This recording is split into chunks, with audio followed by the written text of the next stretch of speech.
Hello friends, welcome back to my YouTube channel. कैसे हैं आप सब? आई होप आप सब बहुत अच्छे होंगे और बेहतर तरीके से अपने एग्ज़ाम की तैयारी कर रहे होंगे। फ्रेंड्स, मैं जैसा कि आप लोगों को कंटिन्यू क्लास नहीं दे पा रही हूँ, बट आप सभी लोग परेशान बिल्कुल मत होइए। कुछ ऐसी प्रॉब्लम्स हैं जिसकी वजह से मैं आपको क्लास नहीं दे पा रही हूँ, क्योंकि आप सभी को पता है मैं कॉलेज में टीचिंग करती हूँ और 26 जनवरी आ गई है, तो कॉलेज में बहुत अच्छा सा एक बड़ा प्रोग्राम होता है, फंक्शन होता है। इस वजह से वहाँ की तैयारियाँ चल रही है, तो काफ़ी ज़्यादा समय वहीं पे लग जाता है, इसलिए मैं वीडियो रिकॉर्ड नहीं कर पाती हूँ। बट जैसे ही ये 26 जनवरी फंक्शन कंप्लीट हो जाएगा, उसके बाद मैं आपके लिए कंटिन्यू क्लासेस प्रोवाइड करने लगूँगी।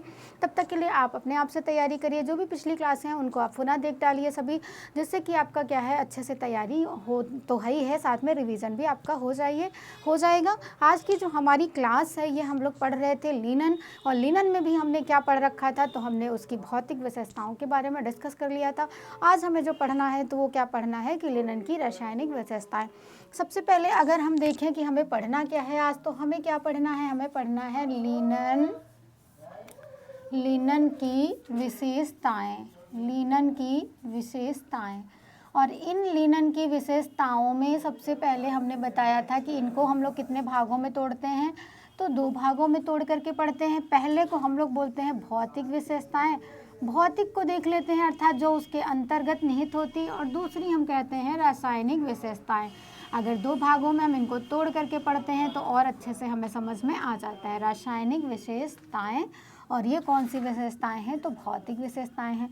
भौतिक विशेषताओं के बारे में हम लोगों ने पिछली क्लास में डिस्कस कर लिया है। अगर आपने हमारी पिछली क्लास नहीं देखी है तो सबसे पहले आप पिछली क्लास देखिए, तब जा कर के ये आपको क्लास बहुत अच्छे से समझ में आएगी। आज हमें पढ़ना क्या है, तो आज हमें लिनन की रासायनिक विशेषताएं पढ़नी है, यानी कि केमिकल कैरेक्टरिस्टिक्स हमें पढ़नी है। तो अगर हम केमिकल में देखें तो सबसे पहले हमें क्या देखना है कि अम्ल का प्रभाव जो होता है ये लिनन पर कैसा पड़ता है।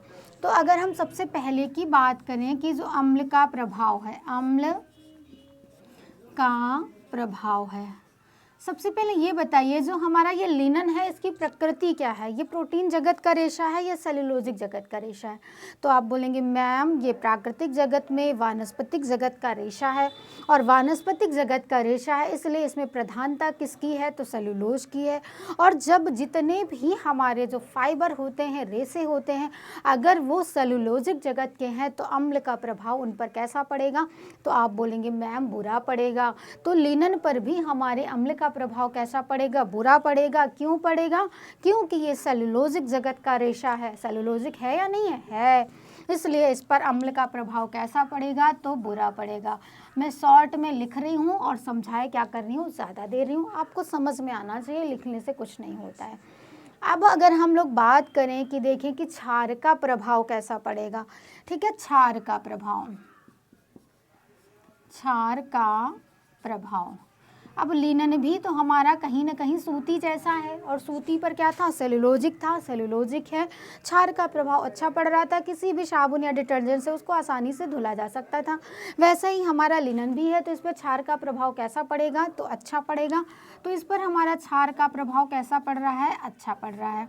अब अगर हम देखें रंग, कि रंग जो होते हैं इस पर कैसे चढ़ते हैं, तो जो रंग हमारे होते हैं ये कैसे चढ़ते हैं, तो ये जो रंग है इस पर अगर हम इसकी रंगाई करते हैं, किसकी, लिनन की, तो जो रंग होता है ये मुश्किल से चढ़ता है, इस पर उतरता भी बहुत जल्दी नहीं है। क्यों, और सूती पर क्या था, चढ़ता भी बहुत जल्दी था, उतरता भी बहुत जल्दी था। इस पर क्या है, मुश्किल से चढ़ता है, मुश्किल से चढ़ता है, मुश्किल से चढ़ता है। अब अगर हम लोग बात करें कि ब्लीच का, हम लोग केमिकल में यही तो पढ़ते हैं, अम्ल का प्रभाव, क्षार का प्रभाव, पसीने का प्रभाव, ब्लीच का प्रभाव, रंग का प्रभाव या रंगों के प्रति सादस्यता भी इसको लिख लेते हैं। तो अगली जो हमारी हेडिंग होगी इसमें ये कौन सी होगी, तो ब्लीच का प्रभाव, ब्लीच का प्रभाव, ब्लीच का प्रभाव ये कैसा पड़ेगा, तो जो ब्लीच हमारी होती है इसमें कौन सी ब्लीच की जाती है, तो घरेलू ब्लीच का प्रभाव कैसा होता है, अच्छा होता है। तीव्र ब्लीच का प्रभाव इस पर क्या करना चाहिए, नहीं करना चाहिए। तीव्र ब्लीच, और ब्लीच में हमने ये क्या सिंबल ऐसे बना के पढ़ाया है ना, इस पर क्रॉस लगा दो। तो तीव्र ब्लीच हमें क्या करना है, नहीं करना है। ब्लीच करनी है तो कौन सी करनी है, तो वो हमें घरेलू ब्लीच करनी है। और घरेलू ब्लीच में हम लोगों ने पढ़ रखा है ना, घरेलू ब्लीच क्या करना है, घरेलू ब्लीच का प्रयोग अच्छा होता है, प्रयोग अच्छा होता है। और घरेलू ब्लीच हमारी कौन कौन सी हो जाती है, सोडियम हाइपोक्लोराइट, हाइड्रोजन पेरोक्साइड, ये सारी होती है ना। तो ये हो गई हमारी, इनका प्रयोग क्या होगा, तो हमारे लिनन पर कैसा होगा, अच्छा होगा। फिर अगर हम बात करें कि जो पसीने का प्रभाव है ये कैसा पड़ता है, पसीने का प्रभाव, पसीने का प्रभाव। अब सबसे पहले तो हमें ये पता है कि अवशोषकता, तो ये पानी को अवशोषित करता है या नहीं करता है, तो करता है हमारा। और जब ये पानी को अवशोषित करता है तो अगर हमारे शरीर से जो पसीना निकलेगा ये उसको भी तो अवशोषित करेगा। तो आप बोलेंगे बिल्कुल करेगा मैम, इसमें कौन सी बताने वाली बात है, बिल्कुल करेगा हमारा। तो जब ये पसीने को अवशोषित करेगा तो अगर हमारा पसीना अम्लीय हुआ तो इस पर प्रभाव कैसा पड़ेगा, बुरा पड़ेगा। और वहीं पर अगर हमारे पसीने की जो प्रकृति है वो क्षारीय हुई तो प्रभाव क्या होगा, कोई बुरा प्रभाव नहीं पड़ेगा।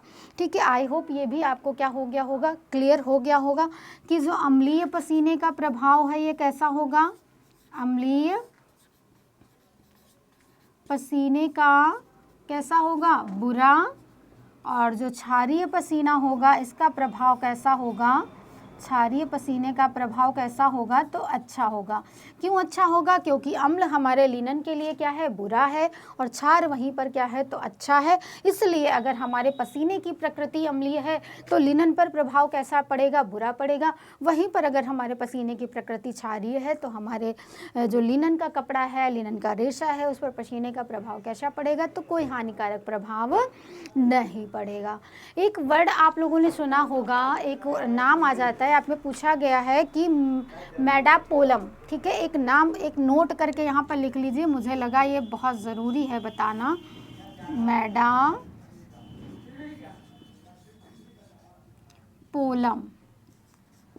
मेडापोलम, ये बहुत बार वर्ड पूछा गया है कि ये है क्या। तो इसके बारे में हमें ये याद रखना है कि ये कपड़ा तो कैसा है, सूती है। कैसा कपड़ा है, सूती है, लेकिन इसकी जो बुनाई है वो कैसी है, तो लिनन जैसी है। कैसी बुनाई है, लिनन जैसी है। अर्थात इसके बारे में हम लोग कह सकते हैं कि ऐसा सूती कपड़ा जिसकी बुनाई